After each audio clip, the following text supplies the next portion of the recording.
I like Okay. people commenting. Corey has to be careful about showing up late to these sessions. Exactly, right. Yeah, no, That's exactly. great. Hey, everybody, welcome. Okay, so here we are. Maggie's with me here tonight. Hi She's guys. back here in North America this weekend or this week here. So, So excited to actually watch this with humans because I'm usually watching it at 5 a.m. So this is great.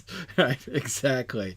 Okay, so I am getting ready to start the watch party, and we will be ready to go here. Okay, my Yes. only question now, sorry, I'm doing a tech question. Okay. If I listen to the volume on my laptop, though, is that not going to mess this up? Or do I have to mute myself? Um, we'll see. Guys, if it's annoying, can you just type it in the chat on Twitch that it's annoying that you can hear my mic and the video? And if it's Oh, annoying, I'll mute if you're getting the myself. video. Oh, I see, I see, I Yeah. see. Yeah, you might. And do you have headphones? Can you get hand? No. No. Okay. All right. Yeah, you I might do need. have headphones, but they don't have a mic on them. Will That's that work? okay. Okay. If you can feed the audio into your headphones, then All right. I'll be right back. Let me unclip that. okay, no problem. Starting up in just a minute. Okay, I'm looking at the thumbnail image of the episode, which looks to be Nori hiding as if from the stranger. So we'll see. Okay. Yeah. I think we're getting some. Uh,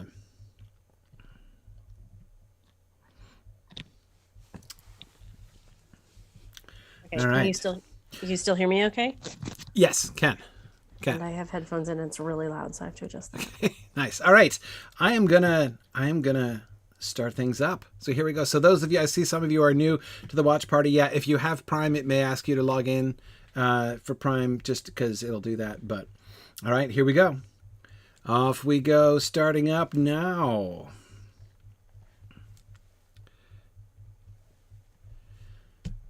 Okay. You guys getting it running there? Let me know if you guys who are live there in the chat when you're getting it. So, you seeing it? Okay.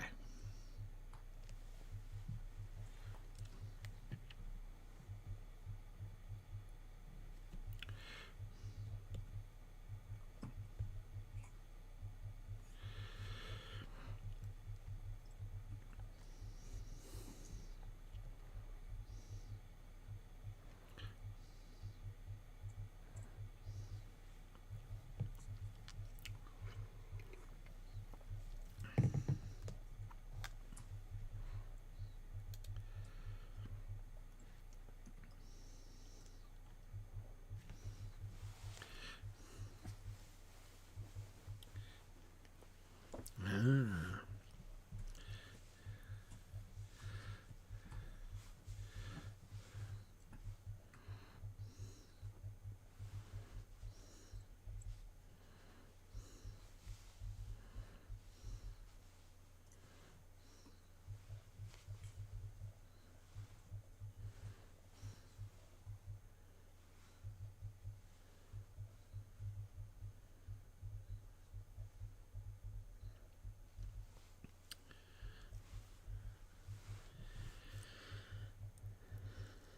Okay. Maggie, are you watching the Twitch feed? Not yet. I'm still signing in. Oh dear. You guys talk amongst yourselves. Okay.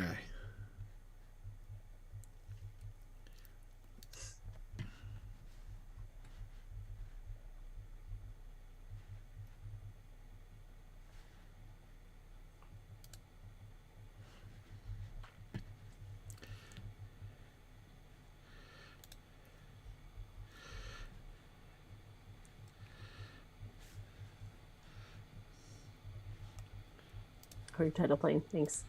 Watch party begins in 3 seconds. Phew, I just made it. Yes. I think we're getting the titles here, so. Oh my God, sense of relief. Okay.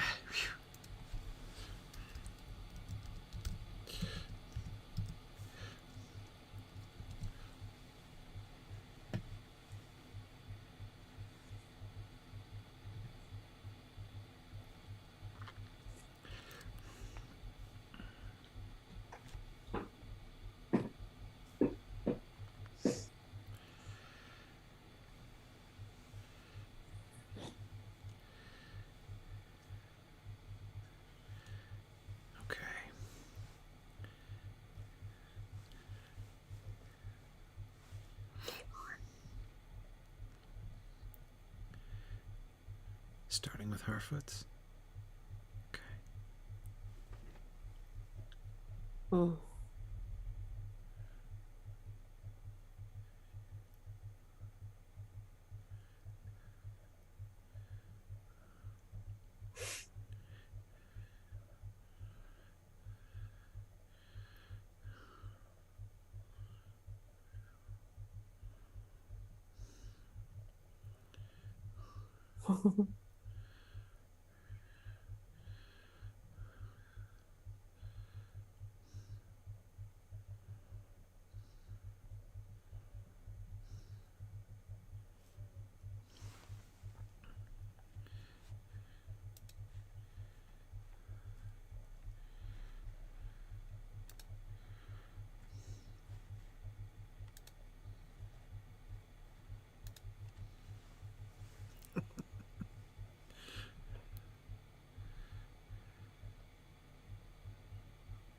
Mm.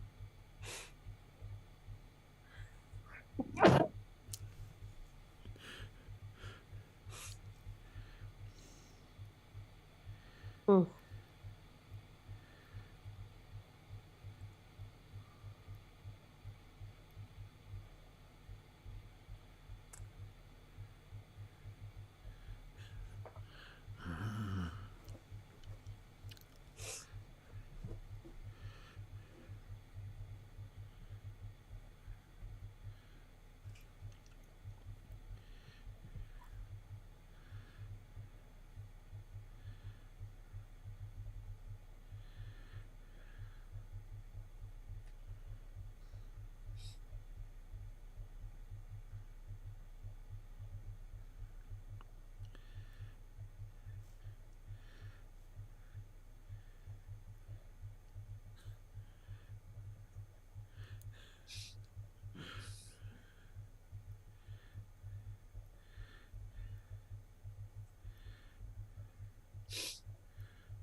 A walking song.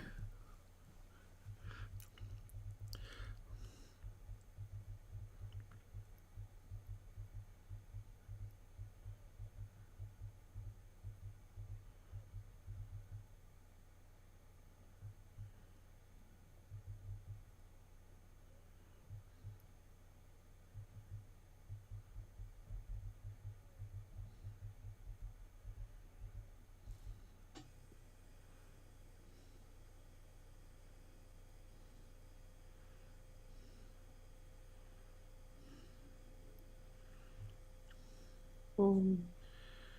Love the Harfoot names.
Nice.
are so creepy.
Mm.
So he wasn't dying at the end of the last episode. Good to know.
Mm.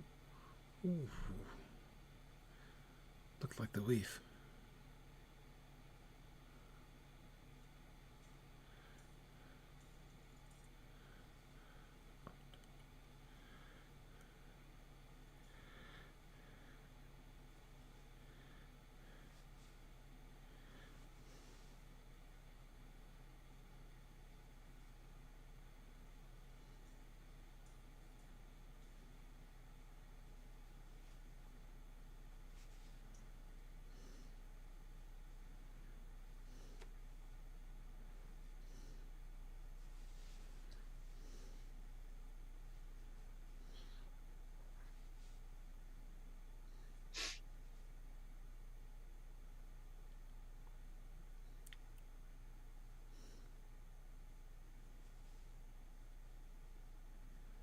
Mm.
Tribute.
Mm.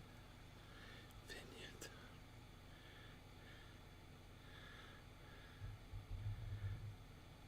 Oh.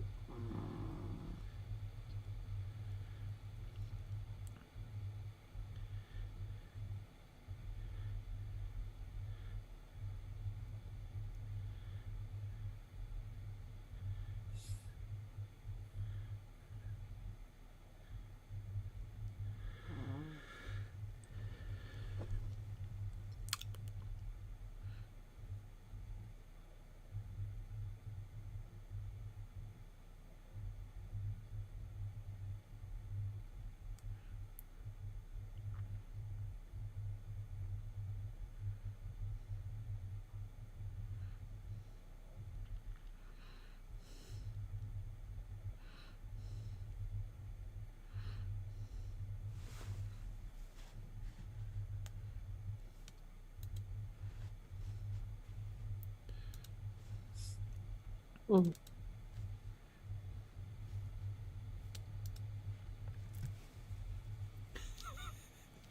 Oh God.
Mm.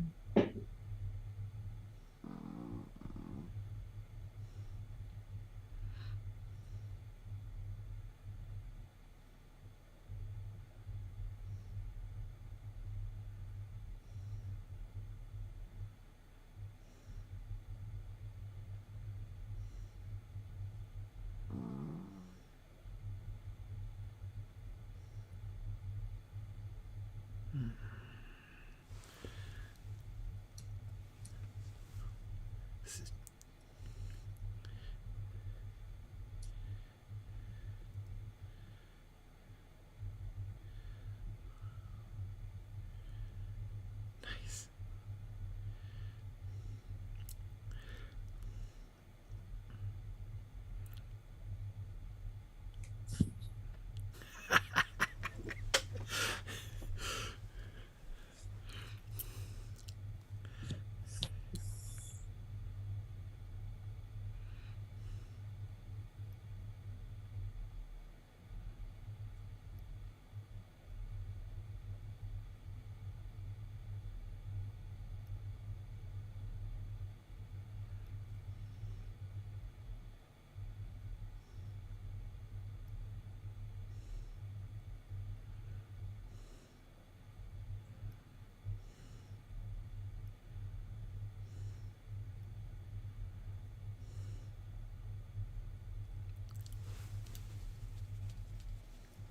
Yes.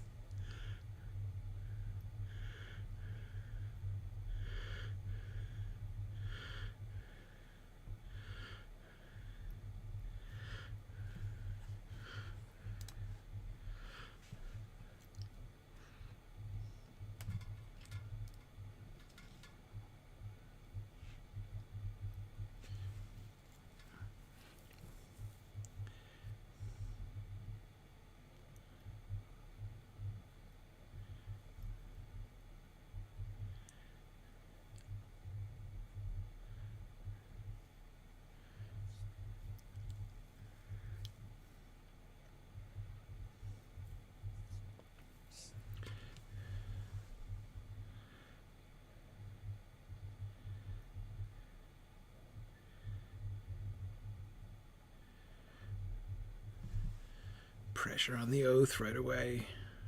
Mm-hmm. Oh man.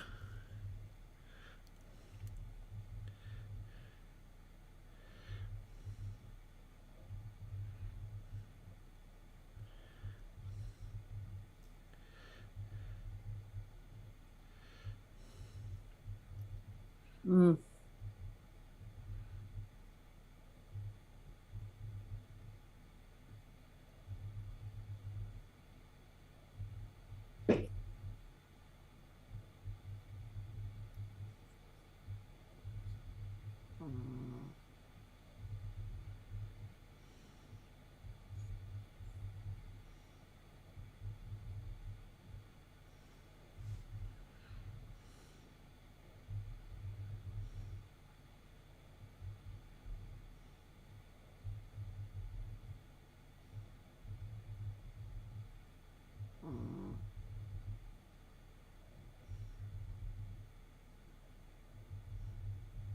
Anyone who looks at the tree.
Nice cut. Mm.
Is that the same alley? Where Halbrand fought? Yeah. Yeah.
Oops.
Ooh, flashback.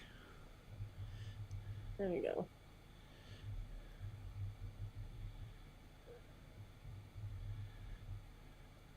No, not a flashback.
Mm.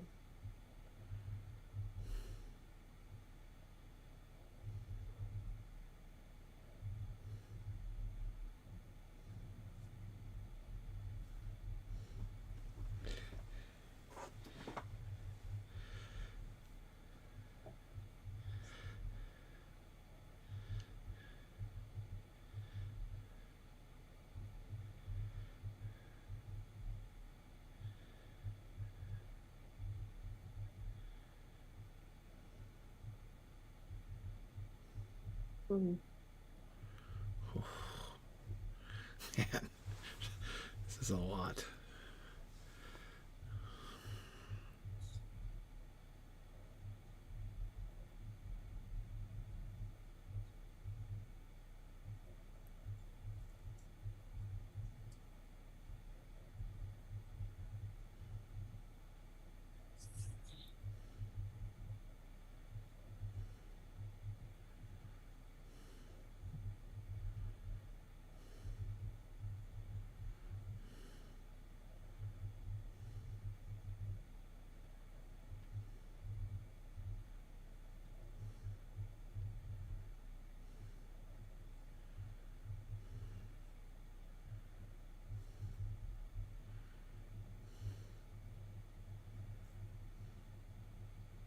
Mm.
Mm.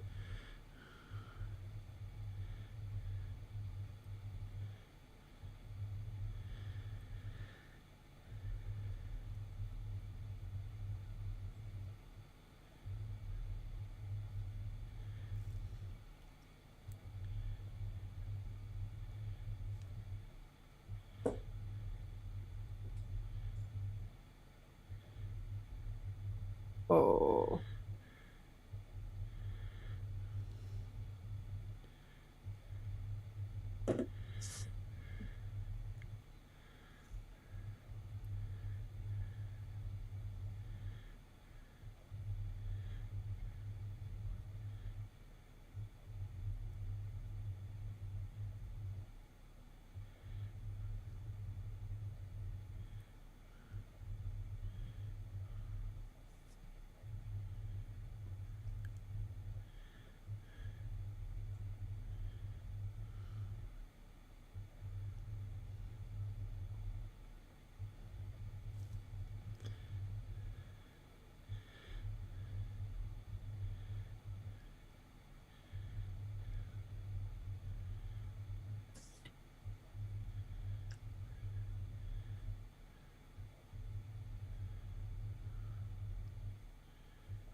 Ooh. Will help.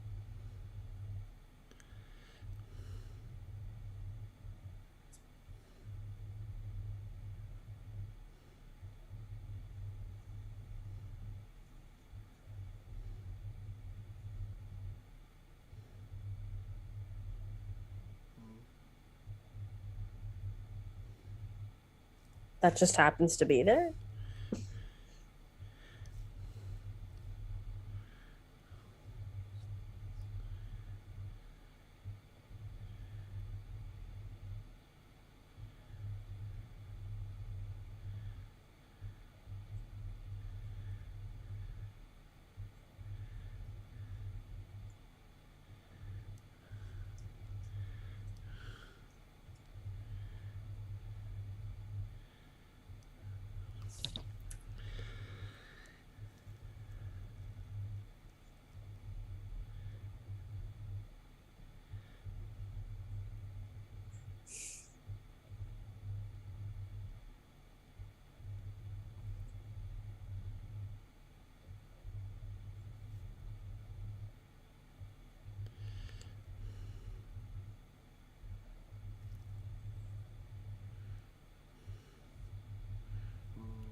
Mm.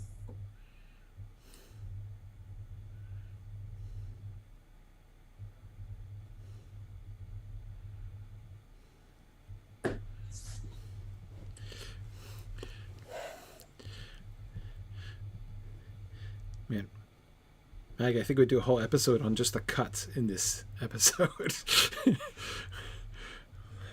Man.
Mm.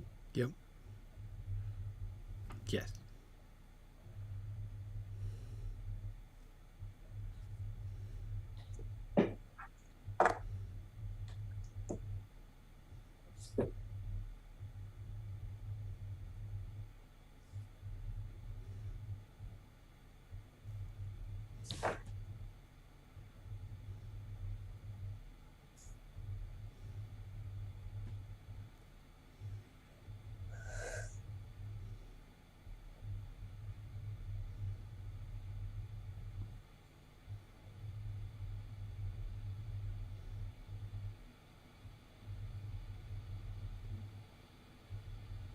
He likes it.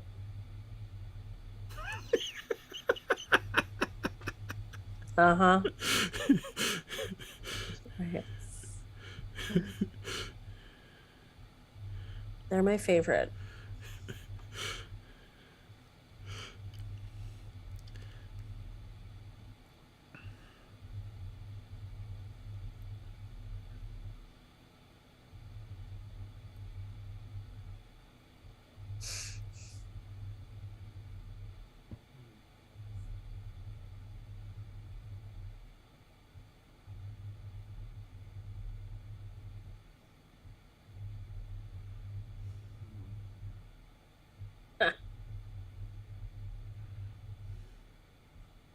Mm.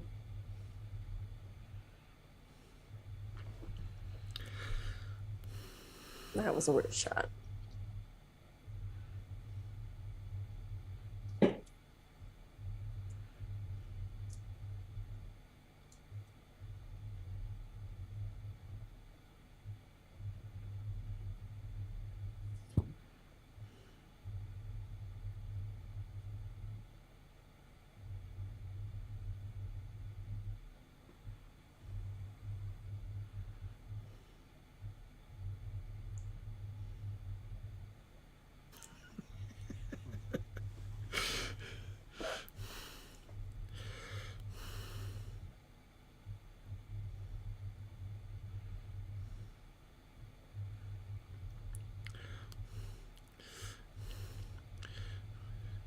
The Numenorian Volunteer Army looking Military. snappy.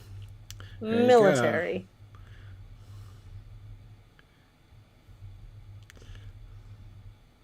go. Oh, the winged helm. Hmm.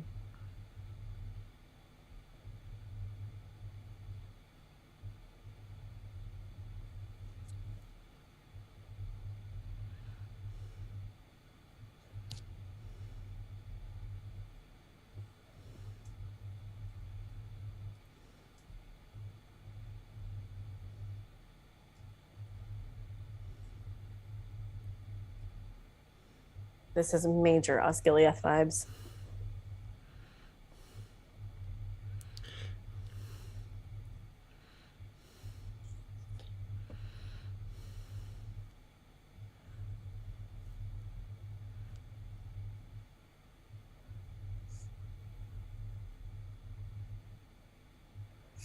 Oh, 3 ships.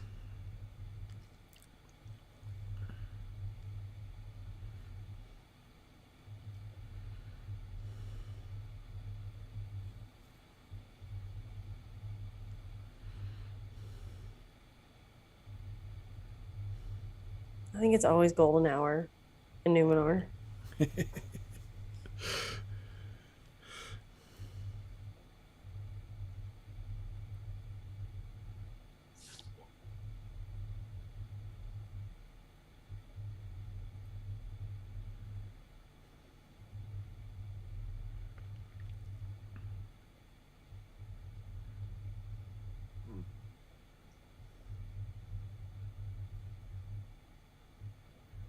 Hmm.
Was that the bow of Oyolare in the front?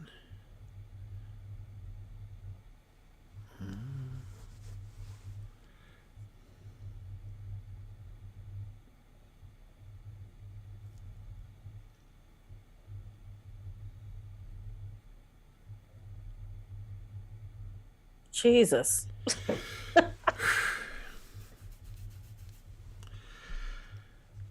Whew. Whoa.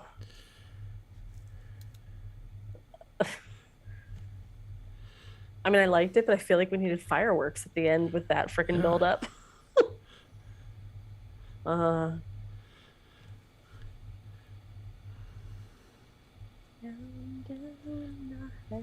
This is beautiful.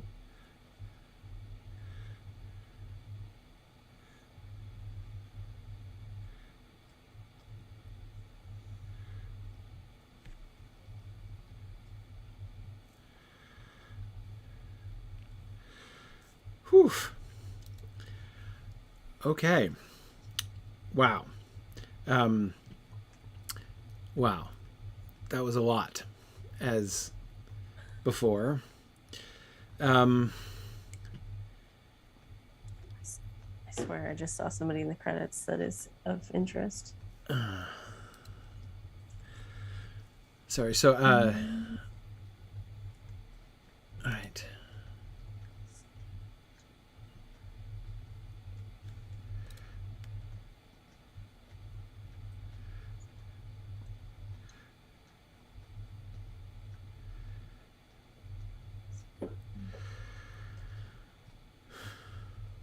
Okay.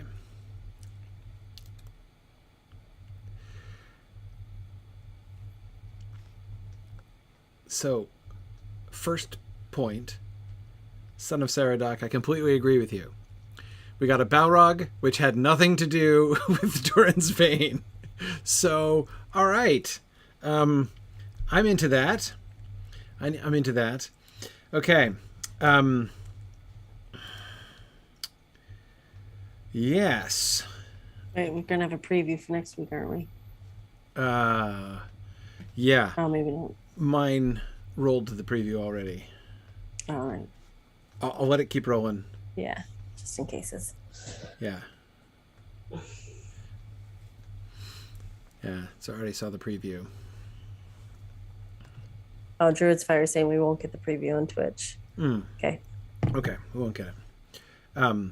Should I stop the watch? Yeah. Okay, let's stop it. All right. Yeah.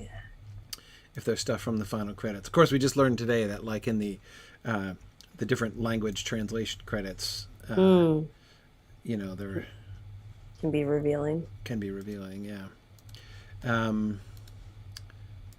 Okay. Well, not what I was looking to do.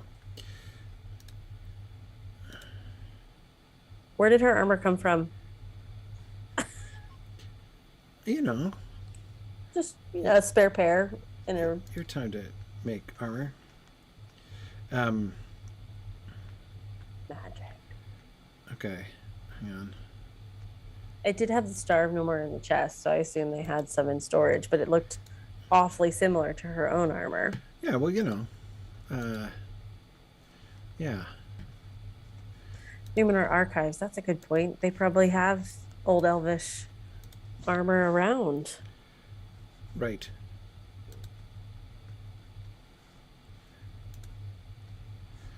Okay.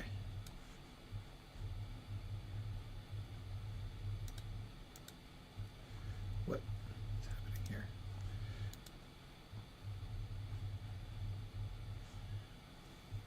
I think.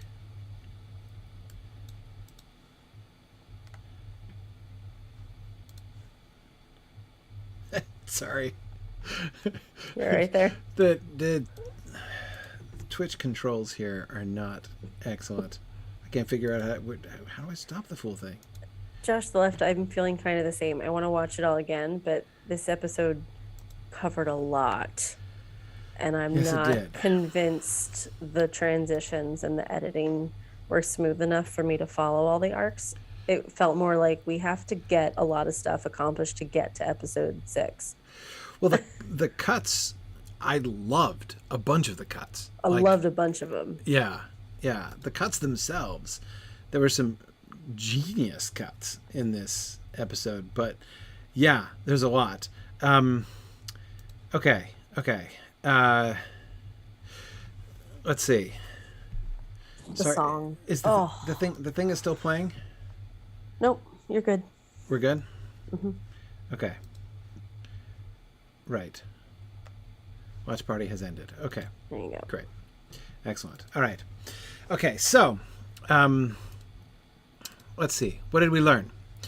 The stranger is definitely not evil, so that's good. I'm happy about that. But he got scary, so that has threatened the relationship with Poppy and Nori. And Nori. So that was, which again, yeah. I mean, I'm not sure exactly what he was doing, but fortunately, he used one word, one Quenya word that I knew, because it's in the. I mean, I have to look at that a lot more carefully to see what he says. However, the last word that he said before things got really freaky was Envinyatar, which sounded like the title that Aragorn claims, Envinyatar, the Renewer. And it was about the renewal of his flesh. He was healing himself. So he was talking, I think he was talking about renewal there. Anyway, yeah. So, right. So as I say, like, clearly, you know, there was obviously some tension there with Nori being freaked out, but I think it's pretty clear. I think it's pretty clear that he's a good guy.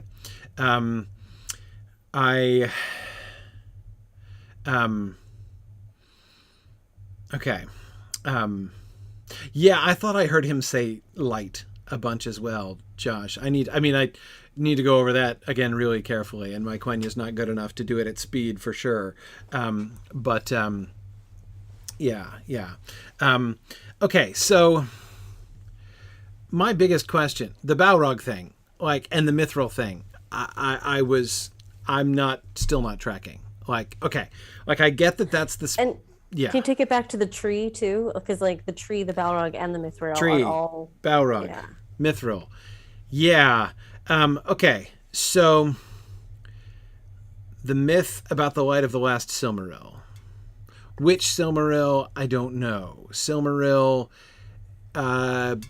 from the earth, I'm guessing. How's that the last one? What happened to the Silmaril in the ocean? I don't know. So confused about several Silmaril related things. And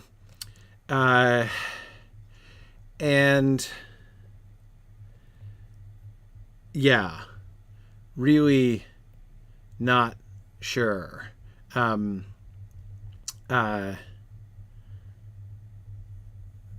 Yeah. Okay. As far as the acolytes, yeah, totally. It was obviously the Stranger Crater site that the Slim Shady lady arrived at, and yeah, no question. Mm-hmm. Yeah. Who or what are the acolytes of? I mean, don't know yet. We have no idea. But it wasn't positive music. It was not. No, I still think they're likely evil.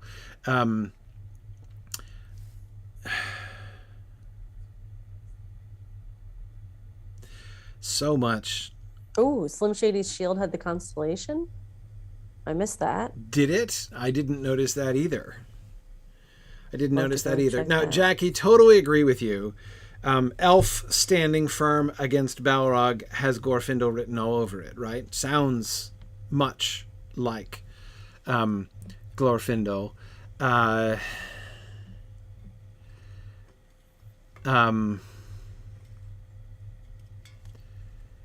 Yeah. Okay. So I feel like there are two separate things that I want to think through. And I mean, obviously I think I'm going to watch that like whole sequence like 8 times here, but yeah, Kendall, if the elf had speared the Balrog with his helmet, then obviously we're talking about a different elf entirely. But okay. So in my head, I'm separating two things, right? On the one hand, there's the elf Balrog myth, right? There's like the story which Elrond was retelling. And then the second thing was the theory that Mithril is going to I'm still not understanding what Mithril is supposed to do.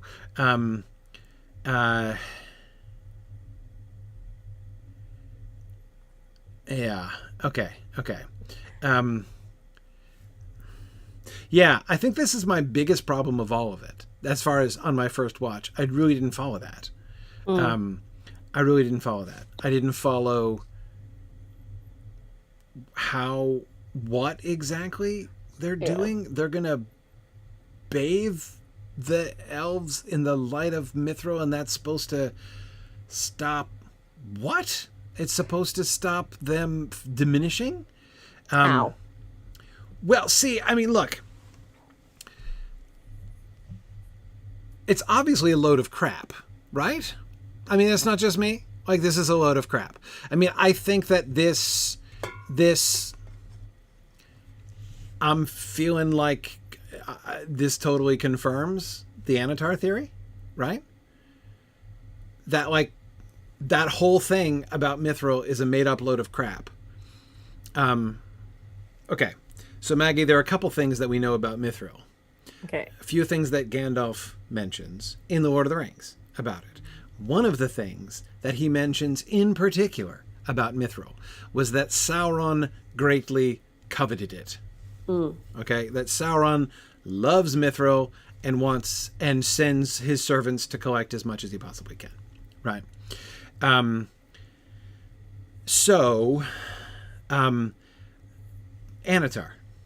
right?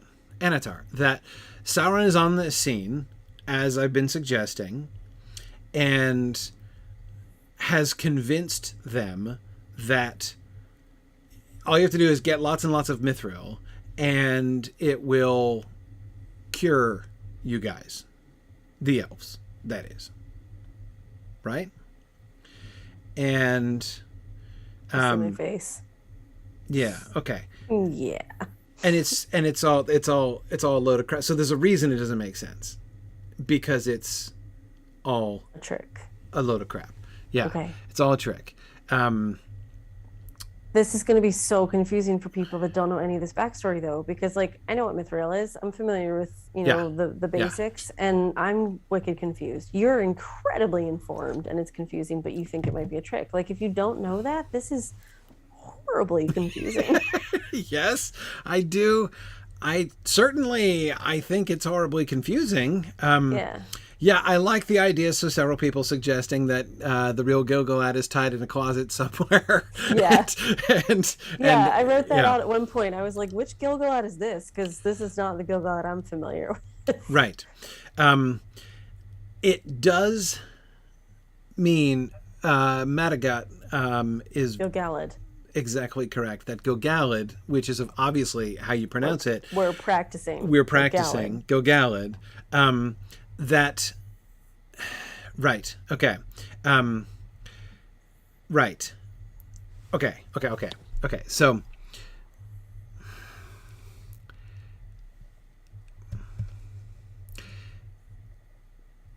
the objection, Maggie, that people are having is that in one of the few texts that talk about this, in Of the Rings of Power in the Third Age in the Silmarillion, Gil-galad, obviously, is one of the people who has no truck with Anatar. Like, Anatar comes calling, and Gil-galad is like, yeah, whatever. I'm not buying what you're selling.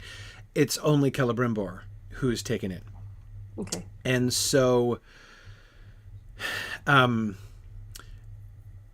if there is Sauron-based deception going on there in Lindon, it would have to mean that Gil-galad has either been replaced and someone has the polyjuice potion, as they were saying, or Gil-galad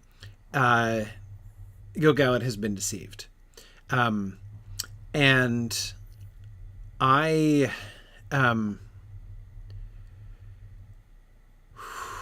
okay. I'm, on the one hand, I've always been doubtful as to whether or not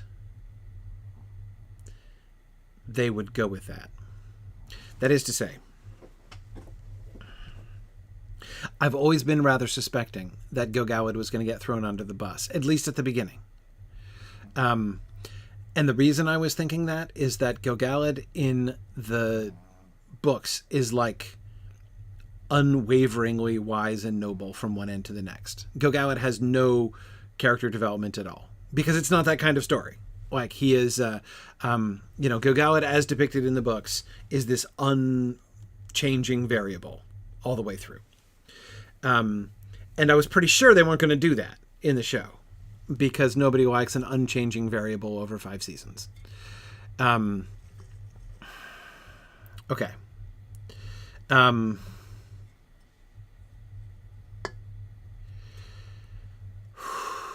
Okay.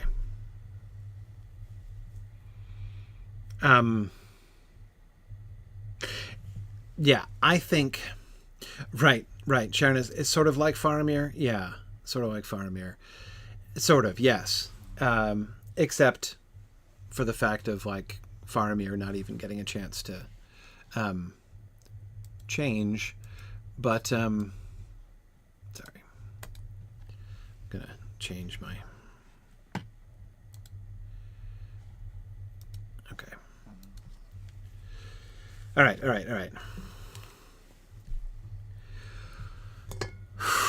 Okay. I'm not even gonna do the myth for now. Man, I don't even know where to start talking about this episode. I'm honestly gonna bow out. I'm falling asleep at this. I need to watch it again.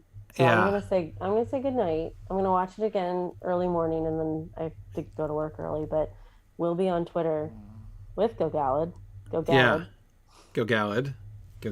Yes. What are we gonna ask him? Okay, yeah. So let's hang. Yeah. So we need help with that, folks. So obviously, he's also a Tolkien guy. Like, he knows. He's a Tolkien guy. Yeah, exactly. Yeah. He's a Tolkien fan. He's one of those who's like Tolkien. Repeated readership has been confirmed. Obviously, we can't ask for spoilers, so there's no we can't ask him to explain any of the stuff that we're confused about, or ask him what's really going on. Do you feel like it's pretty clear, though, that this is quite a different Gil-galad than we're familiar with? And how did you approach that kind of different twist on the character? Yeah, okay. How about, what if we ask him about, like, the trajectory of Gil-galad's character, right? Like, he needs an arc. We got to start in a weird place. Yeah.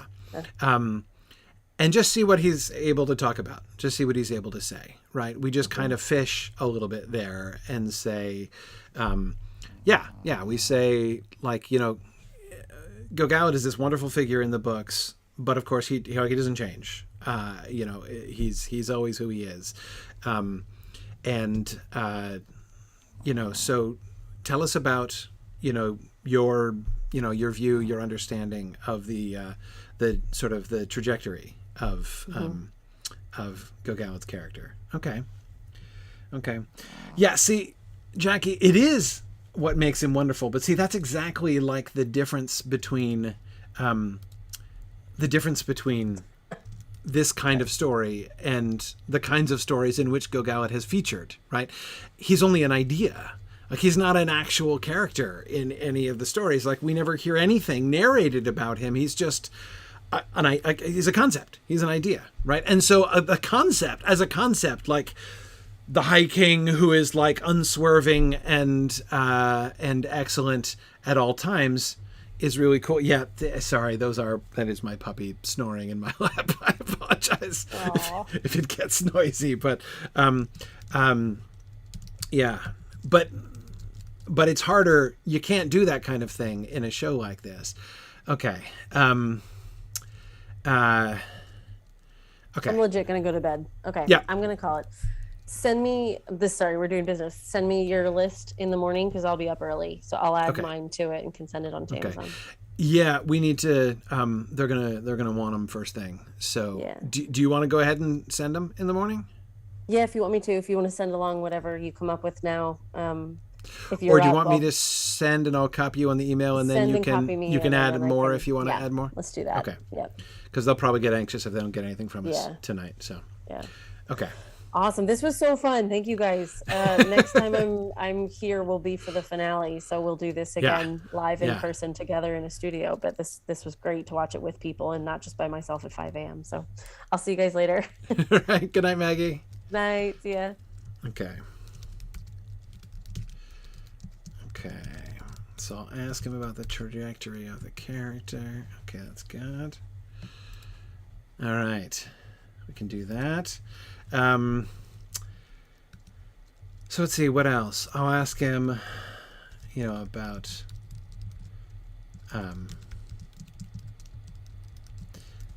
I'll ask him a sort of a starter Tolkien question. I'm always a little bit nervous to lead with that because I know, as is always the case, as was the case in the Jackson films and as is the case now, not all of the cast are super into Tolkien. It's not a prerequisite for being cast in one of these roles.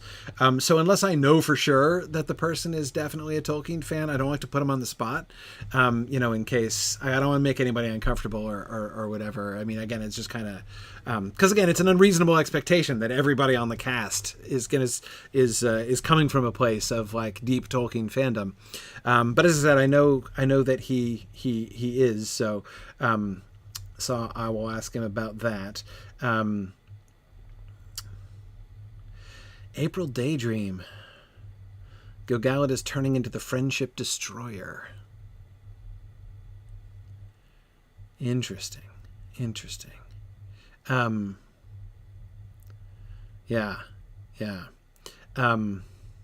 Oh, Kendall. Oh man, you probably heard me react when Gil-galad called Elendil Peredhel, which means half elf. Yes, I loved that, and I agree. He's going to start embracing that at some point. Yes.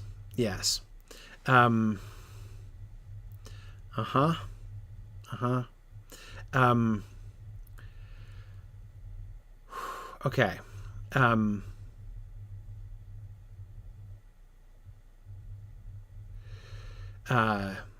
Yeah. Okay. All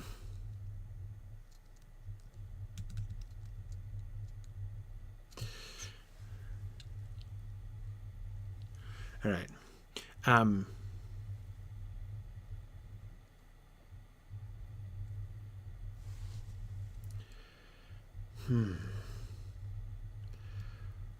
Okay, so I don't even know what to say about the myth thing. I got to watch that again. Love the connections with Glorfindel. I think I love them.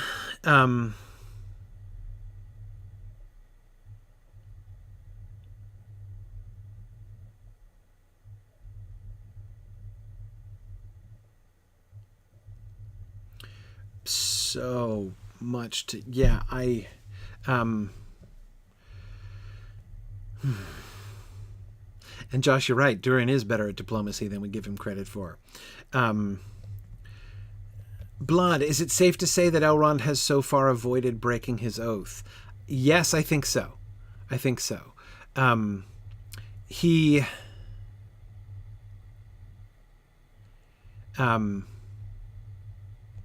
yeah. Aaron, I will tell him how confused we are. I will absolutely mention that tomorrow.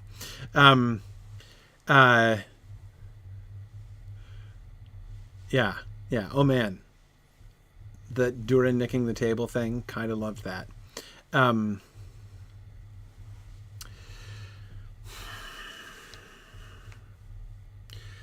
Okay.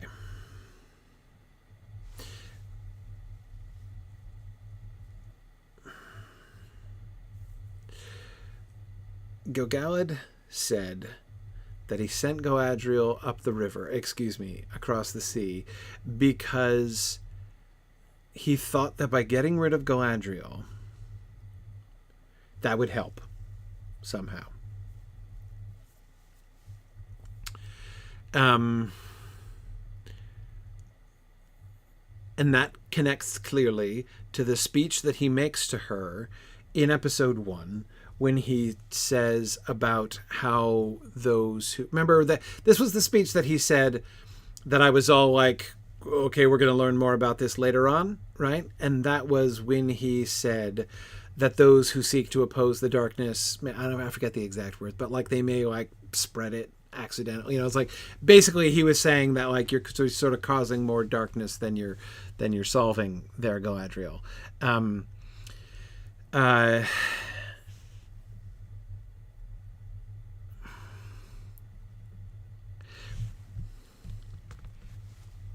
Fundamental thing.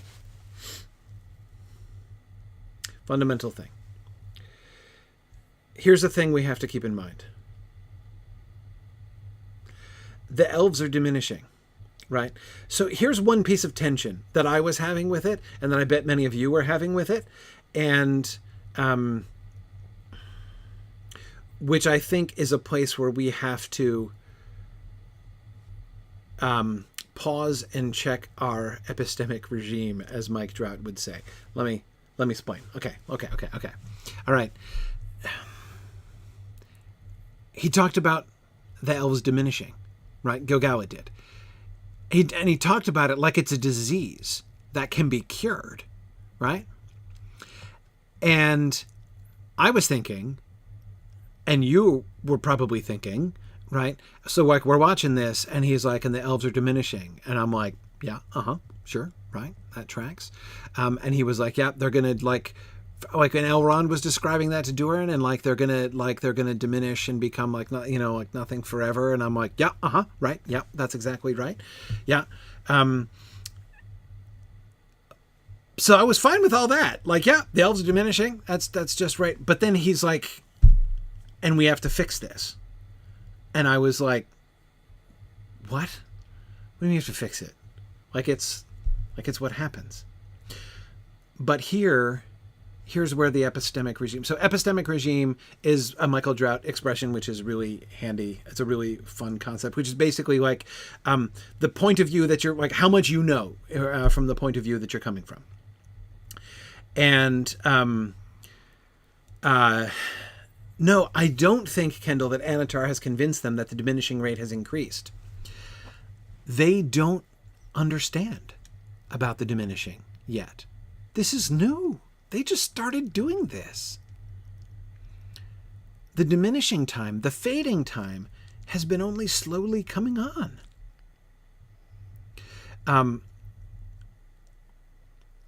The elves didn't start fading until time is passing in Middle-earth.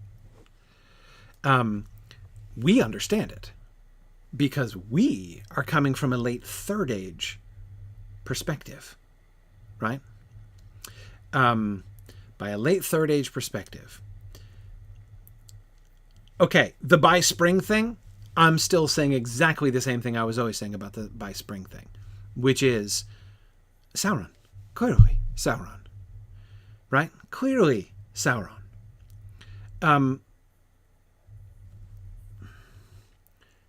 The elves are diminishing. Yep. Their description of the elves diminishing. Just right. That's exactly true. Inescapably, inevitably true of all elves in Middle-earth. Exactly so. Right. Yes. But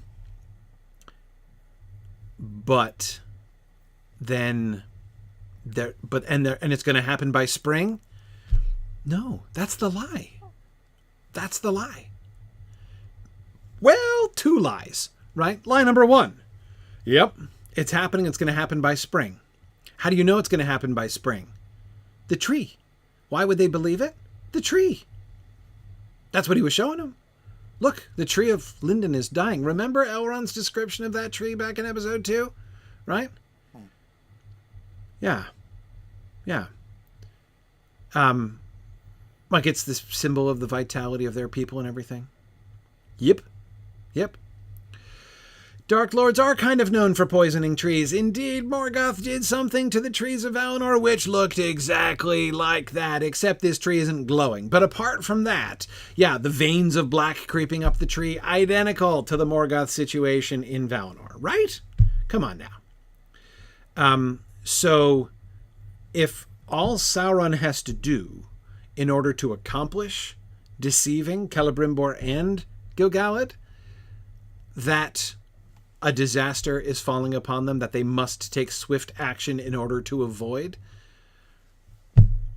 poison the tree? I think he could manage that.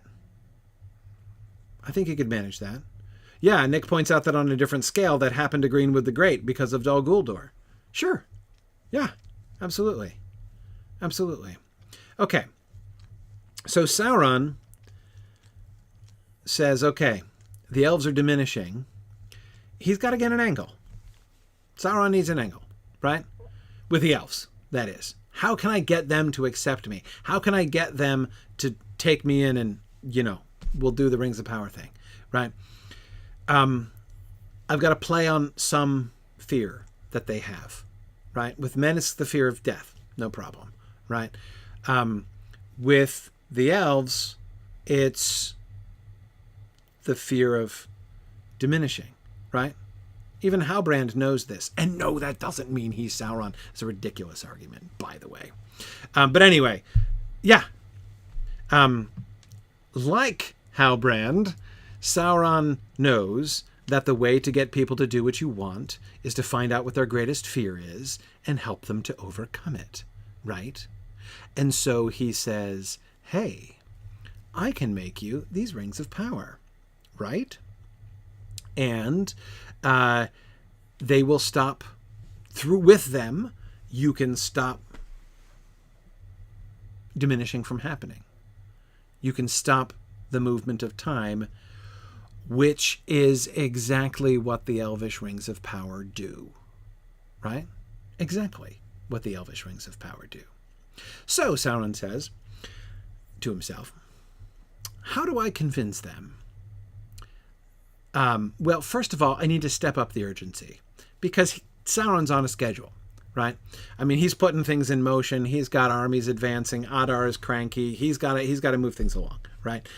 Plus, who knows? Somebody might fall from the sky and mess things up. So I got to move things forward, right? So I got a deadline, spring. How do I get the elves to move by spring, right? Come on. I mean, like that's not how they do anything, right? So what we do is we convince them that this is gonna they need like a sign which will tell them the need is urgent, right? Okay. I've got one in the playbook already, right? We poison the tree, right? I'm gonna poison the tree, and like the rot will run up, and it'll be just like the trees of Valinor, and it'll be awesome, right? They'll buy that in a heartbeat because elves like suckers for that kind of thing. So, and then I say, so first I've got to step up the urgency of their perceived need, and then I need to solve it, right? Yeah, so sure, all I need is a load of mithril, right? Bring in some mithril. We can make some rings. I'll take care of this for you. No problem, right? And there we go. Exactly. It's like when Aragorn showed himself to Sauron, except the other way around, Kendall. Yeah, exactly. Yes. And okay.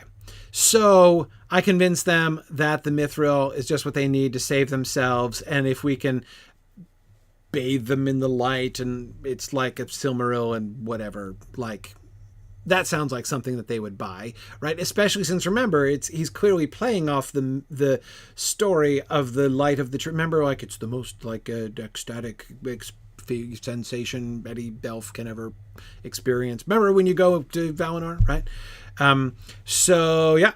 So okay. So we got the like magic light, right? We're gonna make like elvish tanning beds, right, with the mithril. I don't know how they're gonna do this, right? But anyways, yeah, we'll make the elvish mithril tanning beds and expose you to be. It's kind of like kind of like when the newborn has like high Billy Rubin count, right? We're gonna put them under the lights, and then they'll be fine, right? We've solved the diminishing problem, right?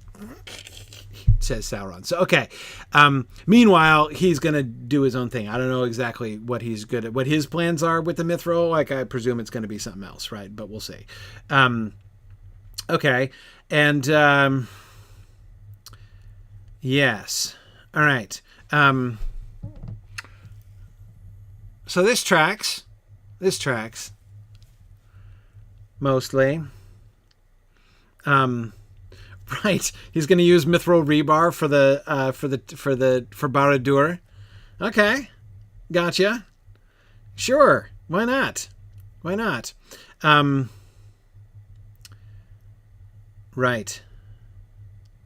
It's good. Josh and Nick are on the same page with the mithril rebar. There you go. Okay. Do I think mithril will be needed to forge the rings? Yeah, sure. Yeah, why not? Yeah, I mean, I don't know the recipe for Rings of Power. I buy it. Especially since even some kind of connection between mithril and the Rings of Power is suggested by the close cooperation of Celebrimbor and the jewel smiths with the dwarves of Khazad-dûm, which is the only place where you find mithril. And we know that Celebrimbor worked in mithril because he makes the signs on the outside of the Moria Gate with it and all that kind of stuff. And could it be used in the ring itself? Yeah, why not? I mean, I don't know. Like, I never forged a Ring of Power. Who knows what kind of alloy you need? A little, like, gold mithril alloy? Yeah, well, Gandalf says that your fire wouldn't melt even ordinary gold, right? This is not ordinary gold. And doubtless that means it's like magic gold, which it is, but it, who knows? Yeah. Galadriel's ring is mithril. Yeah, that we knew, definitely. But yeah. Who knows? Okay. Yeah. All right. I'm getting all this.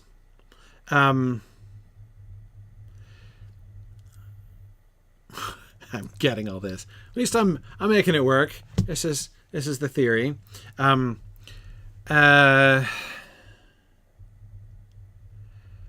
the light of the Silmaril be forged into such a purpose as the One Ring? Yeah. Oh, sure. I'll buy that for $1. Yeah. I would think so. Probably. Sure. Yeah, I hope we get them to see them make a Sildine pretty soon. Yeah, that's the silver stuff that Celebrimbor uses to make the signs on Holland Gate. Yeah. Yes. Yeah, agreed. They were in Morgoth's crown. But more than that, like, I don't know. The One Ring is very beautiful. Yeah, Nick, I don't know what Silmaril this is supposed to be. I've got to think Maedhros is, right? It's the only one that makes sense. Why are they calling it the last one? What happened? Did they find the one in the ocean? I didn't know they found the one in the ocean. Yeah. The ring is, to coin a word there, JJ, precious. That's a good turn of phrase. Maybe I'll use that one. It is a precious ring. Yeah.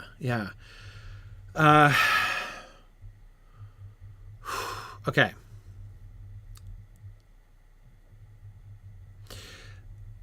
The story of the elf and the Balrog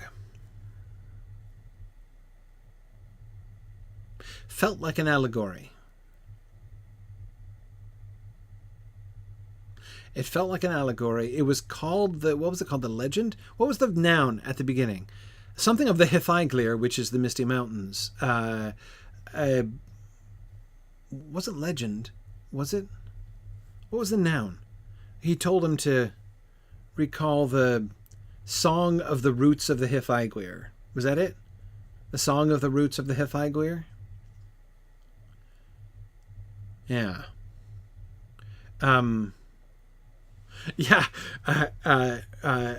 Rogue Perogue says, that scene was so pretty, I missed what it said about the myth. Yes, I was trying to process multiple things at the same time. I had a hard time listening to it as well, because I was trying to look carefully at the visual imagery. Yeah, I was having a similar problem.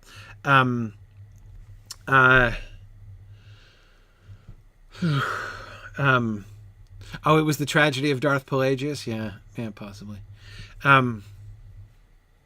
Yeah, I had the subtitles on too. That only helped me a little bit. And yeah, I was also getting distracted by like the fact that we were getting a Balrog who wasn't in the middle of destroying Khazad Dûm. Yeah, okay.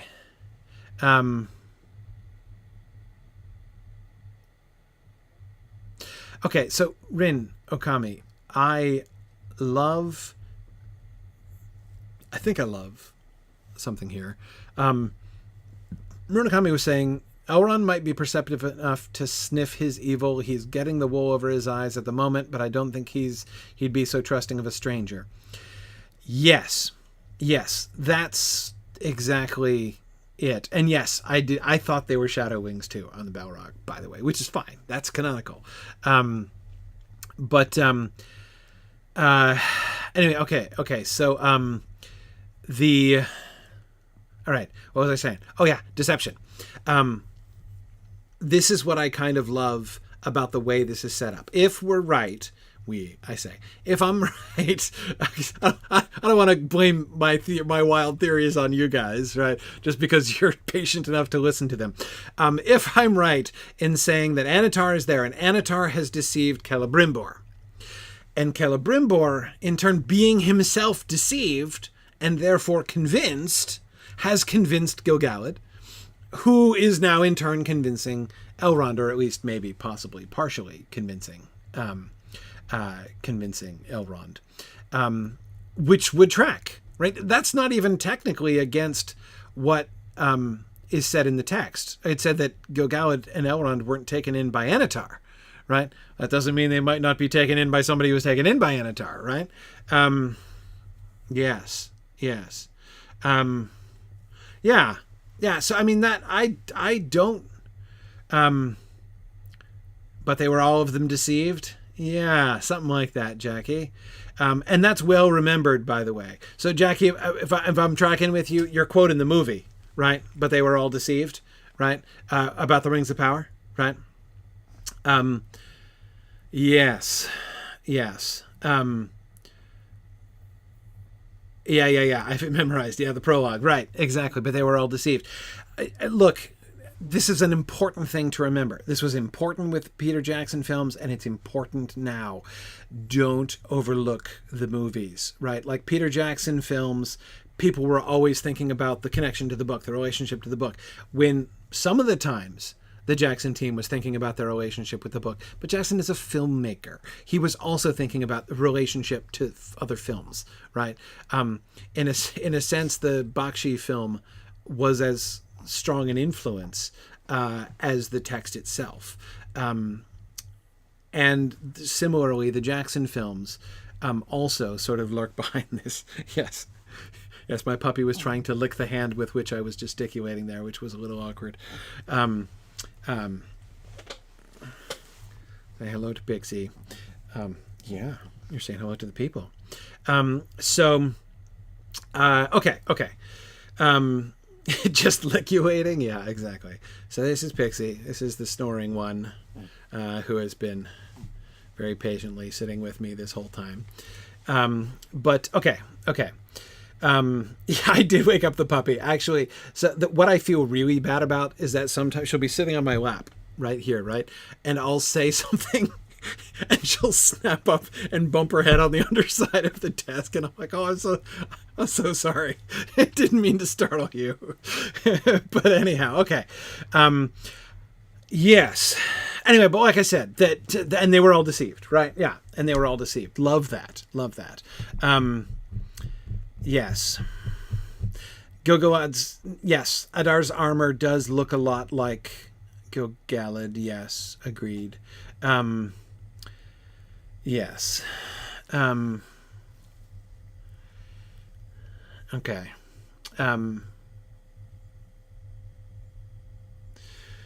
Okay. Anyway, let's see. Let's go down here into your actual little doggy bed. Okay. I can move both of my arms for the first time in several hours. Okay. Yeah, Edith, exactly. The hand pose, Galadriel's hand pose over the Palantir. Yeah. No, exactly. There was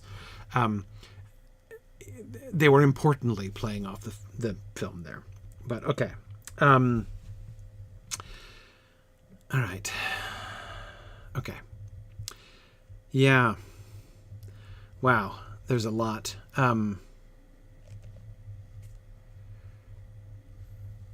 Right. Loved. Oh man, the Waldreg scene.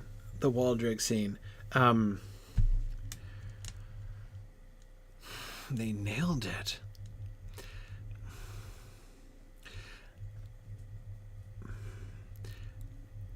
Here's what I loved. I mean, it was horrible, but here's what I loved about the horribleness of that scene.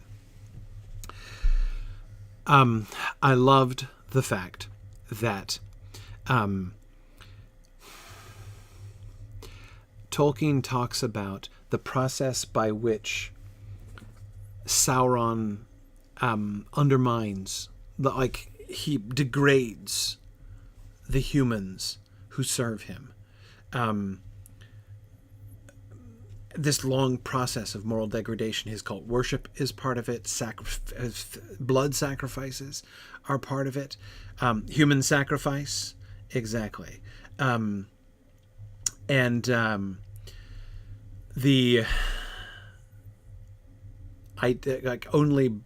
blood. What is it? What was the line? Only blood can seal the bond or make the bond or something like that. That line. But yes. The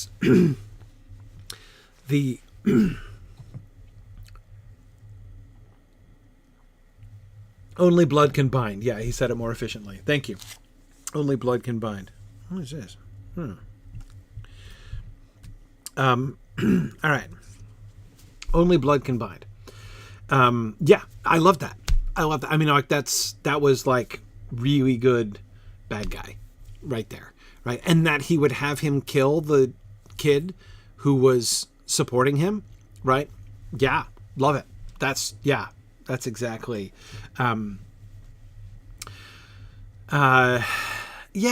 reaction to being called Sauron was interesting. I'm not sure how to take it. I still think we can take that in a couple different ways. It's not really obvious to me. Like how that works or what. Oh man, Ambrosius, I agree. Yeah, the Adar actor is killing it. Killing it. So creepy. But you should have called him Myron. Great point, Kendall. Sauron is an insult. The name Sauron is an insult. Yeah. Yep.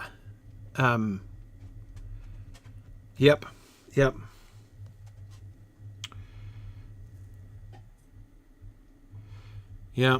Okay. Let's see. Yeah. All right. Yeah, exactly. It means the abhorred. Exactly. This is why he doesn't go by that name.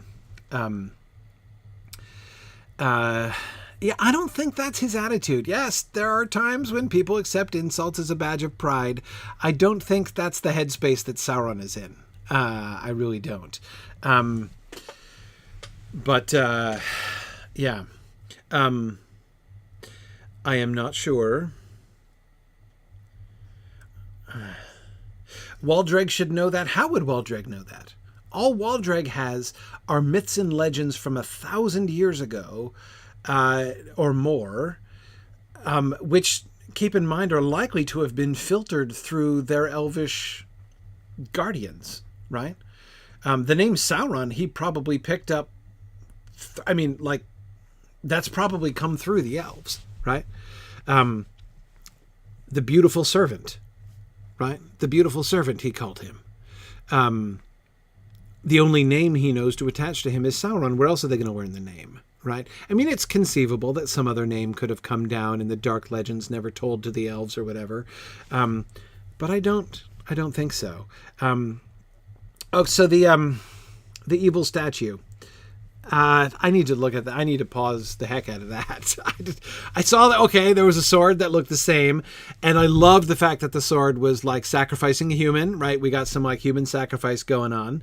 Does Waldreg even know what Sauron means? Can't imagine that he does. Why would he? I mean, maybe. Who knows? Maybe he knows enough Elvish to know what it means, but I think he might not.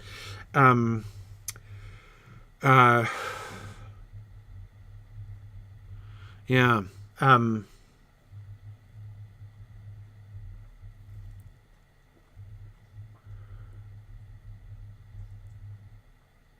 Yeah. Oh, right. The Halbrand flashback.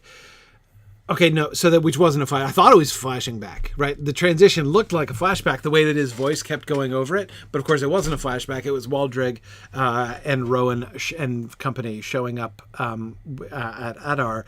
But it certainly, it was an extremely suggestive voiceover. I loved that transition. Even though I was deceived by it at first, which often annoys me, but I loved it because of the way what it managed to do was to superimpose the two ideas, right? As Halbrand is saying, "You don't know what I did," we see Waldreg coming to swear fealty, right? So there we go. Like, all right, I'm hearing you, Halbrand. Yeah.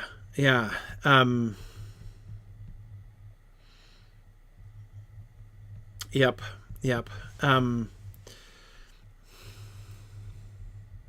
I'm waiting for people to say that, like, what was revealed in this episode proves that Halbrand was Sauron. I continue to be utterly unconvinced that there's any chance of that, but yeah. So what do we think that Halbrand did? I think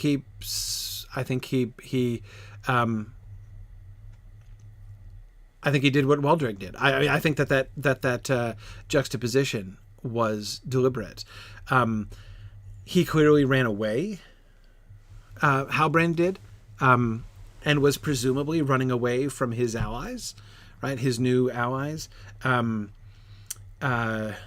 yeah, I think that he.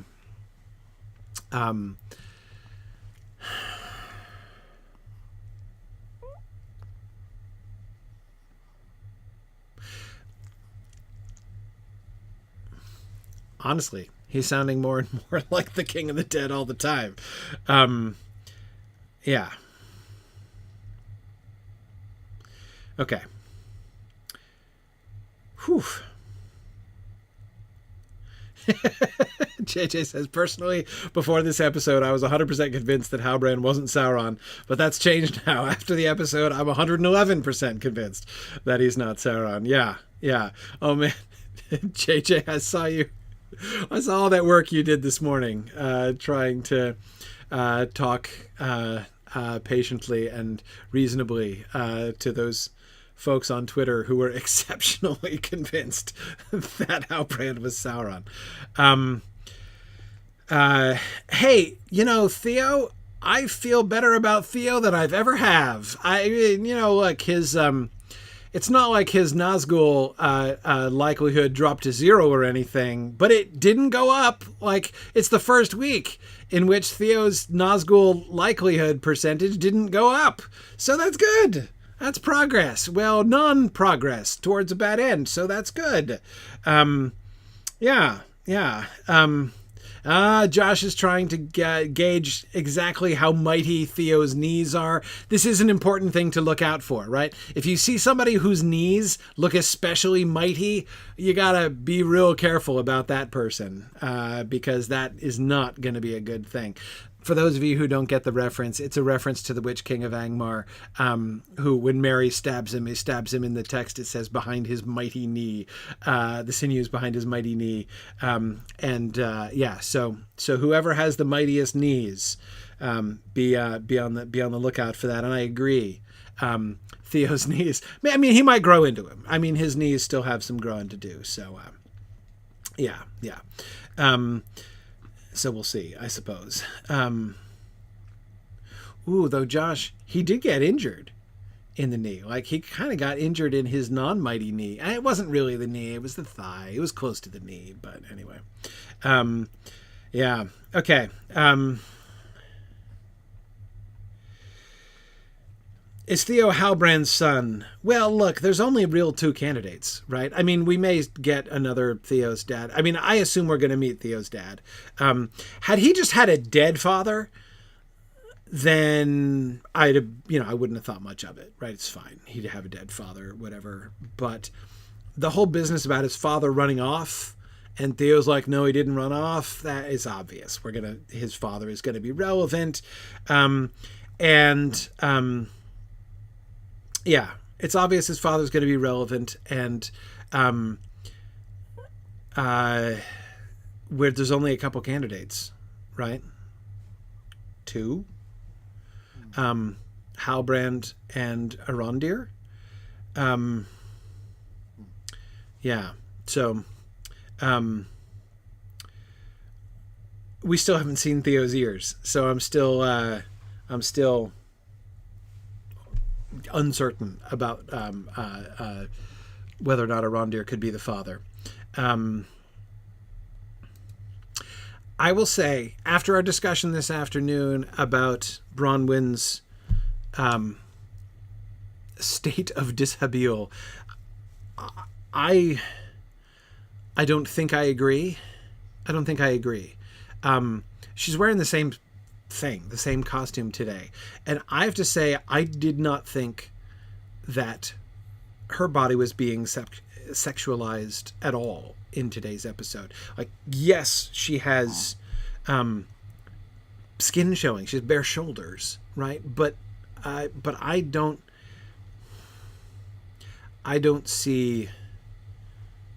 really do not see her costume as sexualizing her significantly.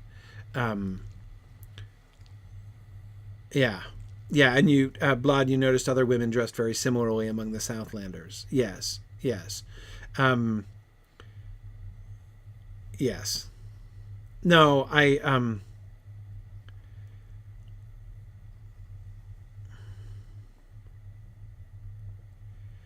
she was very clean compared to the rest of them. Well, she would be. I mean, she's not a farmer or something, right? She's a healer.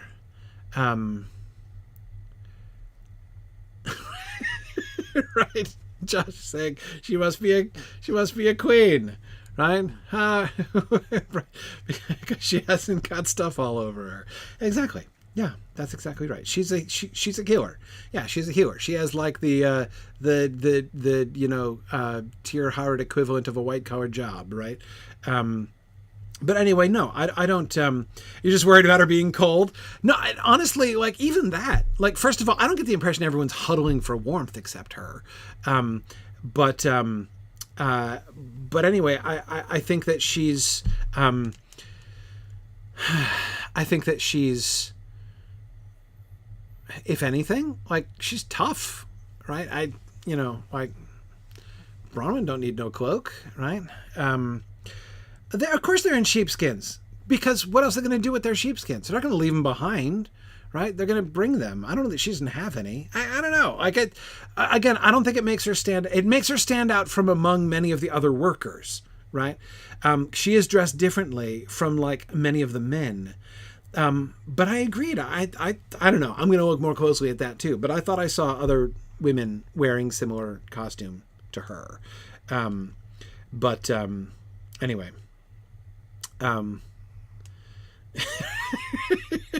Right. Egg McNuggin says she's evil. She gives off no heat. Yeah, maybe. Yeah. Okay. Yep. Don't know. Anyway. Okay. Oh man. I almost missed that. I Throws Tempest says Bronwyn's just asserting her right to bear arms. Oh, you win. I think that pretty much settles it. How about Galadriel fighting scene? Loved it. Oh my goodness. If I could tell people who are trying to learn how to do hand-to-hand combat one thing, it would be just what Galadriel said. You win a fight with you fight with your feet, not your hands. Oh my goodness. I loved the sword play. So much fun. Yes. Loved it. Well, hang on. Oats say some. Don't Google Theo by itself. It's obviously short for something, and we don't know what. And that's going to be different depending on what language and everything. So I wouldn't lean into the Greek meaning because that's unlikely to end up being too relevant. Yeah, it's obviously short for something, and I suspect what Theo's full name is going to be important when it is revealed. So. Yeah. Yep. Okay. Anyway, so yeah. All right. All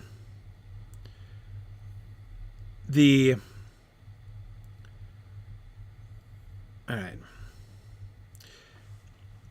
So, what else is there to talk about? Oh man. Things were not looking great for Eärien. So I'm thinking she's so desperate to get Pharazôn to stop the invasion just because she's afraid for her family. Like, she doesn't want Isildur to go. She saw him volunteer. And she was alarmed. That's the last we saw of her at the end of the last episode, right? The one thing that has been most consistent in Eärion's character from the first time we saw her was that she, actually listens to Isildur, right? She cares about Isildur. Yeah.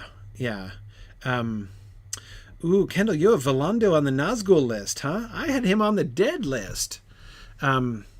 I was sure Volando was going to die in battle. If he makes a Nazgul, that would be really sad. Yeah.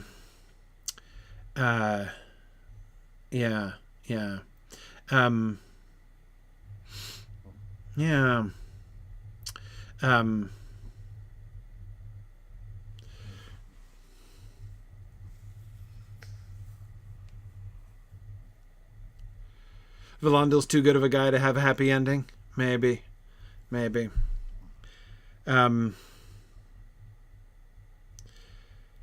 Yeah, but I'm thinking she might not have a good end.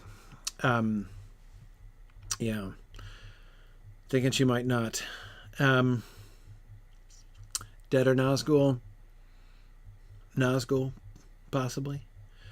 Yeah, you've got Eärien on the Nazgul list. Yeah, agreed. No, I don't think she's bad at all. I think she's just trying to protect her family. No, totally agree. But I think that a lot of the people who are going to end up being bad guys are going to start doing bad things for very good reasons. That's kind of a thing.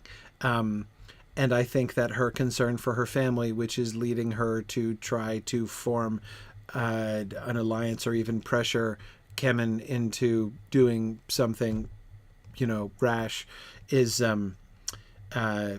it's, well, yeah, I mean, the road to hell's paved with a lot of good intentions in Tolkien. I mean, all the bad guys start off thinking they're doing something good, right?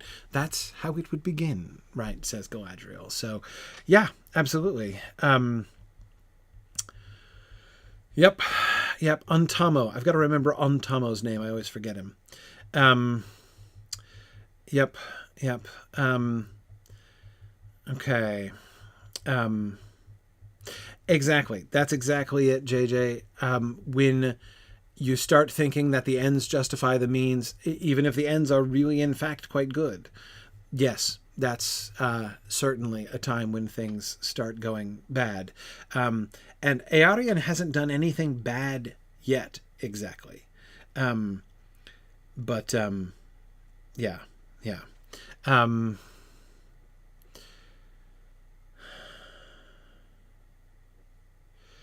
Yeah. So we'll see. So Kemen, dead or Nazgul? Dead. I'm going with dead for Kemen.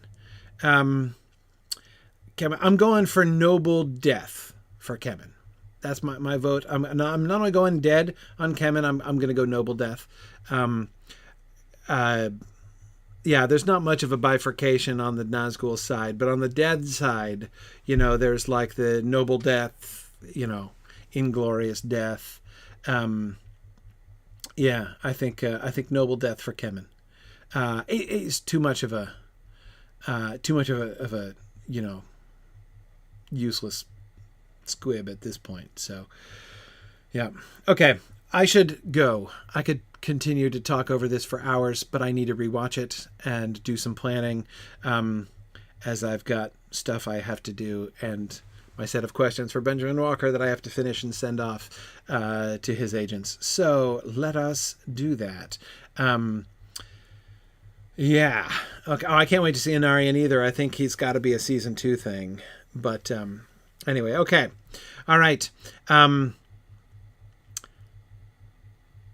Early welcome to Denver. Thanks. Yes, I'll be in Denver. Well, I got a slow flight. That is, I'm gonna go through New York, unfortunately. But I'm not a big fan of JFK. Not my favorite airport in America. But yeah, I'll be landing before less than 24 hours from now. I'll be landed in Denver, hopefully. And then I'll be seeing folks on Saturday for Mountain Moot, which is going to be great. And then I'll be coming back. And then on Monday, I'll spend the day filming for Rings and Realms. So that'll be good. All right. Very good. Thanks, everybody. Good night. I will more soon. Lots to talk about. Last week, there was like a super huge amount. I was like really, really excited. I was just like overflowing with like lore stuff I wanted to discuss about the wave and the dreams and everything else. This week, I'm like, whoa, there's like a lot of stuff I just have to sort through, right? I'm going to have to sit down and be like, let's try to understand what just happened there. Anyway, all right. Thank you, everybody. Good night. And I will see you guys soon. Bye now.